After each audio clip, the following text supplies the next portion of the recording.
Bienvenue sur toute l'actualité en France et à l'international. On commence tout de suite. 4 missiles, 40 minutes. C'est tout ce qu'il a fallu pour mettre à genoux l'une des villes les plus protégées sur Terre.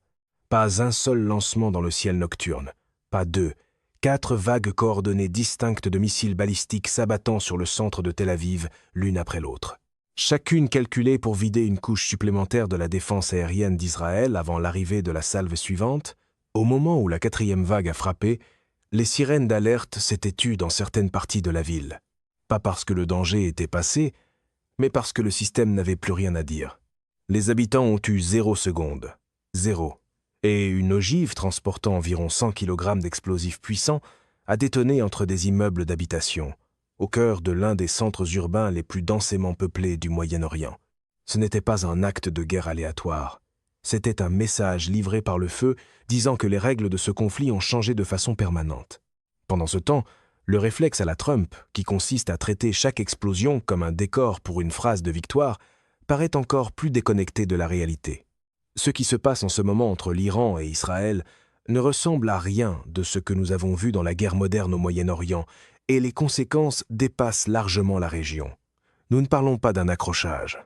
Nous ne parlons pas d'une frappe de représailles suivie d'une négociation de cessez-le-feu. Nous parlons d'un bombardement quotidien, continu et systématique, qui ne s'est pas arrêté un seul jour depuis le 28 février 2026.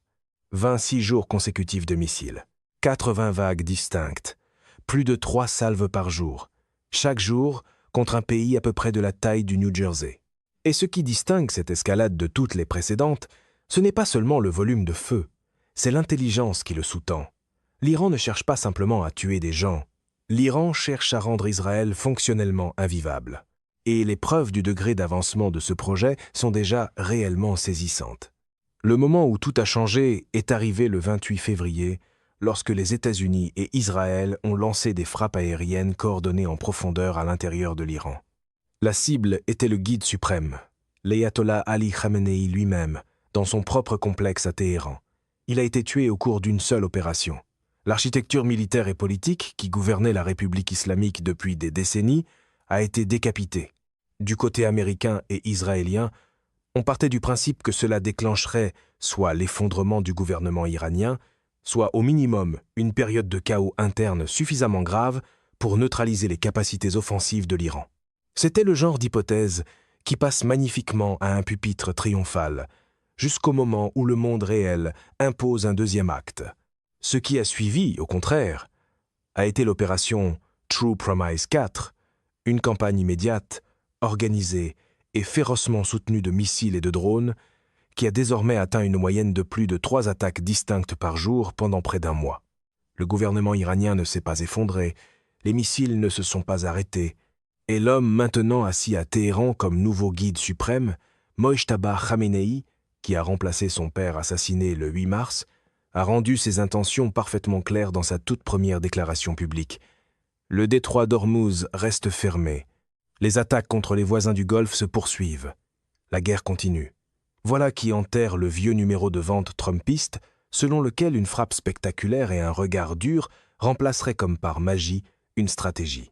Il est important de comprendre comment cette campagne est menée, parce que la plupart des couvertures médiatiques la réduisent à un simple comptage des missiles tirés et interceptés. Cette manière de présenter les choses rate complètement la stratégie réelle. Le corps des gardiens de la révolution islamique, le CGRI, ne lance pas des armes sur Israël en espérant que quelque chose passe. Il mène une campagne sophistiquée de saturation à couches multiples, conçue par des ingénieurs qui savent exactement comment fonctionnent les systèmes israéliens de défense aérienne et exactement où ces systèmes se brisent. Chaque vague mélange plusieurs types de missiles dans une même salve. Des missiles Khaybar-Shekan volant à une altitude. Des missiles Emad sur une trajectoire différente. Des armes balistiques Qadr aux côtés de drones kamikazes, tous arrivant dans des fenêtres d'engagement qui se chevauchent. Chaque type d'arme oblige un système d'interception différent à répondre. Iron Dome pour les menaces de plus courte portée. David Sling dans l'échelon intermédiaire. Arrow 3 pour la trajectoire balistique à haute altitude. Lorsque les 3 sont saturés simultanément, les opérateurs sont forcés de prendre, en une fraction de seconde, des décisions de tri sur les armes entrantes qui représentent la plus grande menace. Et dans ce chaos, certaines passent. La physique, contrairement à une foule en campagne électorale, n'applaudit pas simplement parce que quelqu'un a déclaré le bouclier imbattable.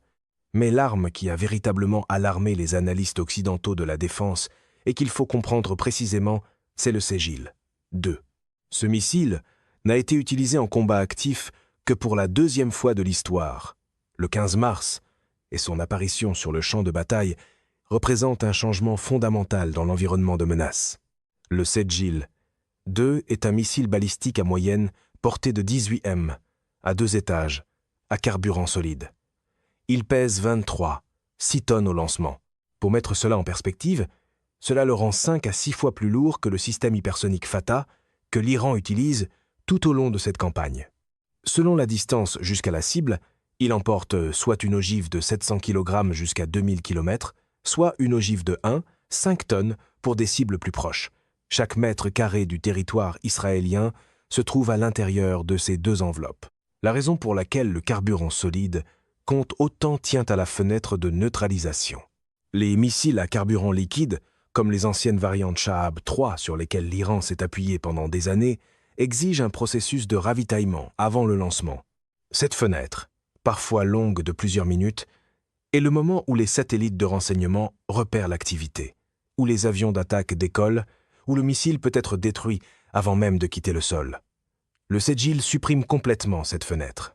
Il sort de son lanceur mobile déjà ravitaillé, déjà prêt, et tire dans les minutes qui suivent sa sortie de son site de stockage. Il ne peut pas être neutralisé à l'avance. Il ne peut être intercepté qu'une fois déjà dans les airs, déjà en accélération vers sa cible à une vitesse hypersonique. Et puis, il y a ce comportement que les analystes ont commencé à appeler le missile dansant. La trajectoire du Ségil pendant la rentrée n'est pas un arc parabolique propre. Elle se déplace, elle s'ajuste. Elle change de trajectoire de façon spécifiquement conçue pour déjouer les algorithmes de suivi d'Arrow 3 et de David Sling. Le système censé l'abattre ne peut pas prévoir où il sera au moment où l'intercepteur l'atteindra. C'est généralement à ce moment-là que le scénario pro-Trump s'effondre lui aussi, quand la réalité refuse de suivre la ligne droite dessinée pour la télévision. Ce que l'Iran vise réellement, c'est là que l'ampleur véritable de cette campagne devient claire. Quand 4 missiles frappent Tel Aviv en 40 minutes, le monde regarde les immeubles d'habitation. Les caméras montrent les décombres, les équipes de secours et le cratère dans la rue entre les blocs résidentiels.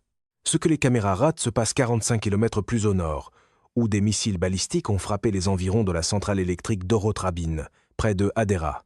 Ce n'est pas une centrale ordinaire.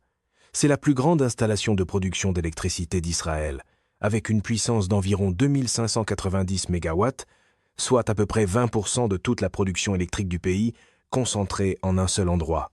Quand des missiles iraniens ont frappé cette installation, des banlieues entières de Tel Aviv se sont retrouvées dans le noir, pas vacillantes, dans le noir. Des quartiers entiers sans électricité, sans communication et, dans certains cas, sans sirène d'alerte fonctionnelle. Les gens n'ont reçu aucun avertissement parce que le système d'alerte fonctionnait sur le réseau qui venait de tomber. C'est la campagne à l'intérieur de la campagne. Cette panne expose aussi à quel point le fantasme de l'homme fort sonne infantile dès que l'infrastructure, et non les lignes d'applaudissements, devient le vrai champ de bataille.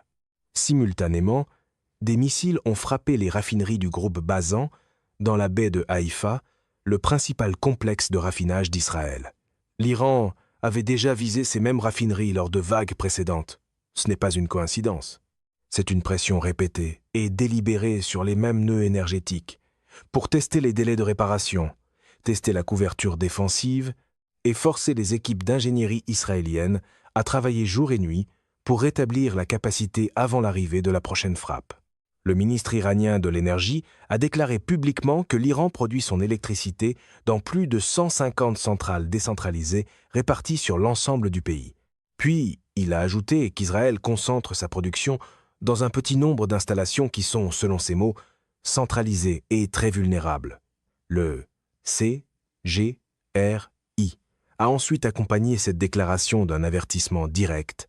Si vous frappez l'électricité, nous frapperons l'électricité. Ce n'est pas de la rhétorique, c'est une déclaration doctrinale d'intention.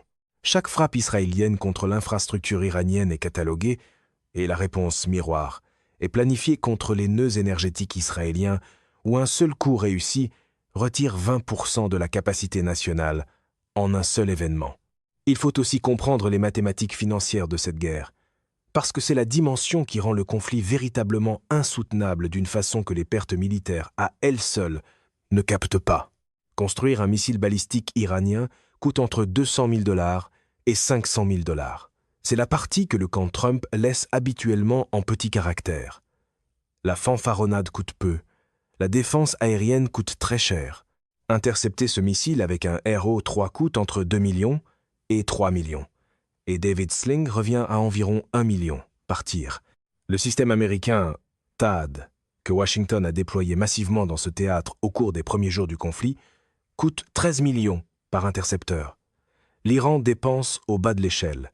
Israël et les États-Unis dépensent au sommet de l'échelle. Le ratio joue entre 4 contre 1 et 26 contre 1 en faveur de l'Iran sur chaque engagement. Multipliez cela par 80 vagues sur 26 jours, et on obtient des rythmes de dépenses qu'aucun budget de défense au monde n'avait prévus.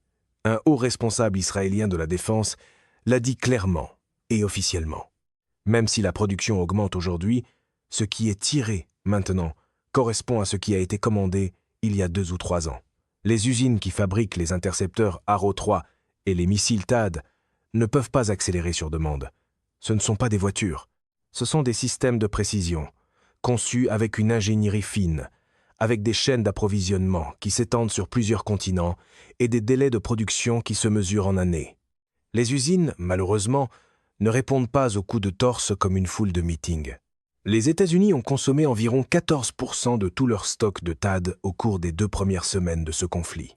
Les cadences de production actuelles livrent environ 12 intercepteurs THAAD par année dans le monde. Remplacer ce que les États-Unis ont consommé en 14 jours demanderait entre 3 et 8 ans de production. 3 à 8 ans pour remplacer ce qui a été tiré en 2 semaines. C'est une correction brutale du fantasme voulant que chaque crise puisse être réglée en parlant fort d'abord et en comptant plus tard. Et le chiffre qui doit rester au centre de l'analyse tout au long de cette séquence, c'est le taux combiné d'interception pendant cette campagne qui se situe à environ 92%. 92%, cela sonne comme un succès. Cela donne l'impression que le bouclier tient.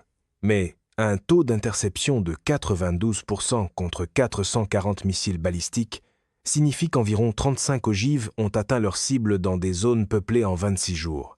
35 impacts non interceptés, transportant soit des explosifs conventionnels, soit des ogives à sous-munitions, celles qui s'ouvrent à 7 à 8 km d'altitude et dispersent des dizaines de petites charges sur une vaste zone, forçant Iron Dome à suivre et à engager simultanément chaque fragment séparément. Un brigadier général israélien a été interrogé directement sur la capacité du système face à ces ogives à sous-munitions. Sa réponse a tenu en 3 mots. Mieux que rien, ce n'est pas de la confiance. C'est l'aveu honnête qu'on demande à un système de faire quelque chose, pourquoi il n'a pas été conçu, contre une arme qu'il n'a pas été construit pour vaincre. Mieux que rien. C'est aussi le genre de formule qu'un briefing pro-Trump essaierait de vendre comme une domination écrasante, pour peu que les caméras soient assez favorables. Le 1er mars, un missile iranien a franchi 2 tentatives distinctes d'interception et a frappé un abri collectif dans une synagogue à Beit Shemesh, à 18 milles de Jérusalem. 9 civils sont morts, 49 ont été blessés. Cela reste la frappe la plus meurtrière de la guerre.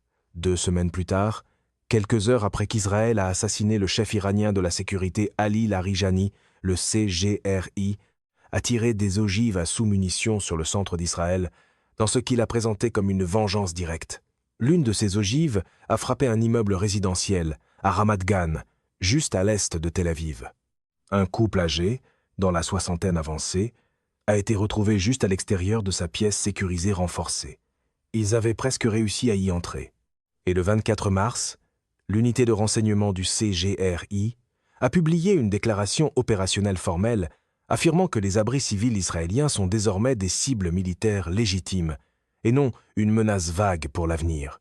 Cette déclaration affirmait que l'Iran possède les coordonnées GPS, les plans et les spécifications structurelles de l'ensemble du réseau israélien d'abris civils, y compris les pièces renforcées MMD intégrées dans les immeubles résidentiels à travers le pays, avec leurs murs de béton de 20 à 30 cm et leurs portes d'acier résistantes aux explosions. Lorsqu'une organisation militaire vous dit qu'elle sait où se trouvent vos abris et qu'elle a l'intention de les viser, et qu'elle a déjà démontré sa capacité à percer 2 interceptions tout en frappant quand même un abri, ce n'est pas de la propagande. C'est la description d'une capacité opérationnelle. Et l'effet est d'autant plus fort après des années de théâtre politique répétant que la bravade, à elle seule, constituait une doctrine de sécurité. Au-delà des frontières d'Israël, l'onde de choc économique de cette guerre a touché tous les continents. Avant la première frappe, le Brent se négociait à environ 72 $ le baril. Il a depuis atteint un sommet proche de 110 à 9 $ et 50 cents. Goldman Sachs a projeté une moyenne d'environ 98 $ pour mars et avril, avec 110 $ comme scénario aussi réaliste si les perturbations se poursuivaient. Le détroit d'Ormuz, par lequel transitent 20 millions de barils de pétrole chaque jour, soit environ 20% de tout le brut mondial échangé par voie maritime, a été effectivement fermé par l'action iranienne. Le trafic de pétroliers dans le détroit s'est effondré de 70%. 2000 navires et 20 000 marins sont bloqués. L'Agence internationale de l'énergie a décrit la baisse combinée de production du Koweït, de l'Irak, de l'Arabie saoudite et des Émirats arabes unis comme la plus grande perturbation d'approvisionnement de l'histoire du marché mondial du pétrole. Le directeur exécutif de la IEA l'a qualifié de plus grand défi mondial de sécurité énergétique de l'histoire. C'est généralement le moment où la machine à slogan trumpiste découvre que les goulets d'étranglement pétroliers ne se rouvrent pas parce que quelqu'un leur a aboyé dessus à la télévision. Les prix de l'essence aux États-Unis ont dépassé 4 $ le gallon à l'échelle nationale. La Californie a franchi les 5 $. Qatar Energy a déclaré la force majeure sur ses contrats de gaz naturel liquéfiés après que des frappes iraniennes ont mis hors service 17% de la capacité d'exportation de GNL du pays, avec des réparations estimées entre 3 et 5 ans. Les États du Golfe, qui dépendent du détroit pour plus de 80% de leurs importations alimentaires, ont vu 70% de ces livraisons être coupées à la mi-mars. L'objectif affiché au début de cette guerre était l'effondrement du gouvernement iranien. 26 jours plus tard, ce gouvernement ne s'est pas effondré. Un nouveau guide suprême est assis à Téhéran et publie des déclarations de défi. Les missiles continuent d'arriver. Les abris figurent sur la liste des cibles. Les stocks d'intercepteurs sont consommés à des rythmes qui rendent la défense à long terme mathématiquement impossible sans une révolution de production qui ne peut pas se produire en quelques mois ni même en quelques années. Ainsi, la promesse fanfaronne d'une soumission stratégique instantanée ressemble maintenant exactement à ce qu'elle a toujours été. Une fantaisie de conférence de presse sans plan sérieux pour le lendemain. Le Hezbollah a ajouté plus de 3500 missiles et drones depuis le Liban, au nord, depuis le 2 mars. Personne, d'aucun côté, n'a expliqué à quoi pourrait ressembler une fin réaliste de cette guerre. Ni cadre de cessez-le-feu, ni pause négociée, ni sortie progressive fondée sur des conditions. La campagne continue. La vague 80 a frappé le centre de Tel Aviv pendant que des bases américaines au Koweït, en Jordanie et à Bahreïn étaient frappées simultanément. Et le CGRI a déclaré publiquement, avec un niveau de précision opérationnelle qui exige d'être pris au sérieux, que ce n'est pas la fin.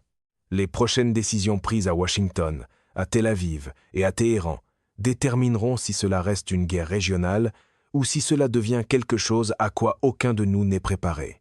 Et si ces décisions passent à travers la même dépendance héritée de l'ère Trump au spectacle plutôt qu'à la structure, la facture arrivera bien après que les applaudissements se seront éteints.